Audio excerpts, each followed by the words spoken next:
Doctor Hamid Hussain बीच में कुछ कहना भी चाह रहे थे। डॉक्टर हामिद हुसैन, फ्रीबीज आम आदमी पार्टी से सीखा क्या? 3000 बेरोजगारी भत्ता, 2000 रुपए हर महीने महिलाओं को 5 गारंटी में शामिल करते हुए, क्या लगता है उस चलन को कैच करने के बाद कांग्रेस को कुछ फायदा मिलता हुआ नजर आ रहा है? अग्री करेंगे आप?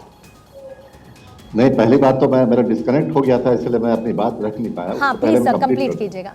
देखिए, जो एंटी इनकम्बेंसी फैक्टर की बात कर रहे हैं, मैंने कर्नाटक गया था मैं इलेक्शन के टाइम में, और मैंने देखा कि एंटी इनकम्बेंसी सिर्फ वो बोमाई सरकार के खिलाफ नहीं है, बल्कि ज्यादा मोदी सरकार की तरफ ज्यादा है। ये डबल इंजन सरकार की जो बात कर रहे हैं, डबल इंजन सरकार से डबल इंजन से दोनों को लोगों को नुकसान करने की कोशिश की है। जीएसटी हो, डिमोनेटाइजेशन हो, 40% अपना ड्राइवरी हुआ हो कर्नाटक में, जो कि बहुत बड़े पॉपुलर लोगों ने इस बात को ग्रहण किया। लोगों को पता है कि किस तरह से आप देखिए लास्ट मोमेंट में आपको ईश्वरप्पा को आप फोन कर रहे हैं, नरेंद्र मोदी जी ईश्वरप्पा आपको पकड़े गए थे चोरी करते हुए, फोन कर रहे हैं कि थोड़ा बचाओ पार्टी को। और उसके बाद येदियुरप्पा भी निकाले गए थे करप्शन इशू पे, उनको भी आप कैंपेन कमेटी का चेयरमैन बना रहे हैं। ये दिखा रहा है कि किस तरह से मोदी जी को ये करप्शन से कोई फर्क नहीं पड़ता है। और जो देखे जो पोलराइजेशन, बड़ी बात कह रहे हैं आप डॉक्टर हामिद, मोदी जी को करप्शन से कोई फर्क नहीं पड़ता। विनीत त्यागी, करप्शन से कोई फर्क नहीं पड़ता। 40% कमीशन सरकार का टैग कर्नाटक में बीजेपी के पास, और आपने उसको होने दिया, उसको आपने चलने दिया। देखिए, सबसे पहली बात तो 40% की जो बात करते रहे, उसका कोई तथ्य इनके पास था नहीं।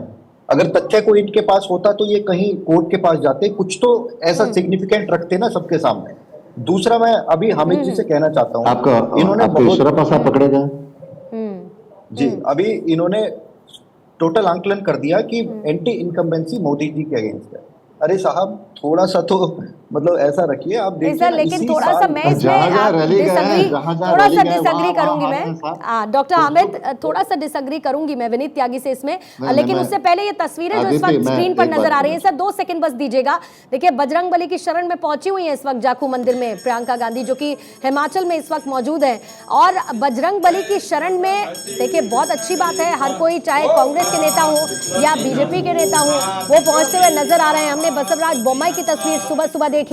आपको याद होगा जिस दिन वोटिंग होनी थी उससे ठीक एक दिन पहले किस तरीके से मंदिर में पूजा अर्चना का सिलसिला चलता रहा, फिर चाहे वो कांग्रेस पार्टी के लोग हों या फिर बीजेपी के लोग हों। और ये देखिए बातचीत करते हुए कितना अपनत्व के साथ इस वक्त ये जो तस्वीर है, बड़ी सुंदर सी तस्वीर है, क्योंकि प्रियंका गांधी ने राहुल गांधी के साथ जोड़ीदार बनकर इस बार जोरदार प्रचार कर्नाटक में किया।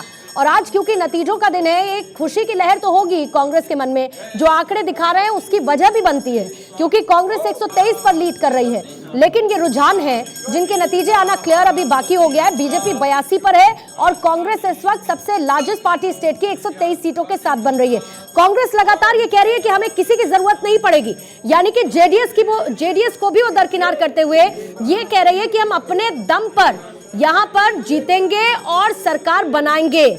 देखिए, बसवराज बोम्मई हो, प्रियंका गांधी हो या फिर तमाम बड़े नेता भगवान की शरण में जाते हुए जय बजरंग बली के साथ ही उद्घोष के साथ प्रधानमंत्री मोदी की रैलियों की शुरुआत भी हम सब ने देखी है। और ये इलेक्शन कैंपेन इस बार एक बहुत अलग नजर आया है। विनीत त्यागी, आपके पास वापस आते हुए, क्योंकि जब आपने कहा कि इनके पास कोई तथ्य नहीं, 40% कमीशन सरकार का उन्होंने जिक्र किया, फिर तो मुझे येदियुरप्पा का नाम भी देखिए लाना होगा सर, क्योंकि भले ही फ्रंट फुट पर न सही, लेकिन येदियुरप्पा को मैनेज करने के लिए इस बार जिम्मेदारी तो सौंपी गई बीजेपी की तरफ से। और उसकी बहुत बड़ी वजह है आपका लिंगायत समुदाय, जो 17% का वोटर है आपका, और वो इंटैक्ट रहे, उसमें कोई बदलाव ना हो। तो फिर इन दोनों का क्या कॉन्ट्रडिक्शन बीजेपी को नजर नहीं आता, जिसका जिक्र डॉक्टर हामिद हुसैन भी कर रहे हैं? नहीं, कॉन्ट्रडिक्शन क्या है? येदियुरप्पा जी प्रदेश के बड़े नेता है, जनता उनको प्यार करती है, कॉन्ट्रडिक्शन क्या है इसमें? लेकिन सर उन पर लगे आरोपों को तो विपक्ष बताएगा ही ना, कांग्रेस उसका जिक्र जरूर करेगा, हर बार करेगा। मैं वही कह रहा हूं, आरोप लगाना एक अलग बात है, उसके बाद क्या हुआ, आरोप का क्या हुआ। जैसे आप दिल्ली का एग्जांपल लीजिए, जिन पे आरोप लगे वो जेल में है ना, कोर्ट ने सब कुछ देख के, सब तथ्यों को देख के उनको जेल में डाला है। लेकिन मैं हामिद जी की यहाँ पर एक बात कहना चाहता हूँ, ये सीधा मोदी सरकार को कह रहे हैं कि मोदी जी की एंटी इनकम्बेंसी है। इसी साल जो कभी इनका गढ़ रहता था, वो तीनों प्रदेश ये हारे हैं, 5 सीट नहीं ला पाए हैं किसी भी स्टेट में। नॉर्थ ईस्ट के, और ये बड़ी मतलब पूरे देश की और मोदी सरकार की बातें यहाँ पे करने लगे हैं। और दूसरा, मिश्रा जी से मैं कहना चाह रहा था, ये कह रहे थे कि हम लोग राम और बजरंग बली को या हनुमान जी को या भगवान को चुनाव के वक्त याद करते हैं।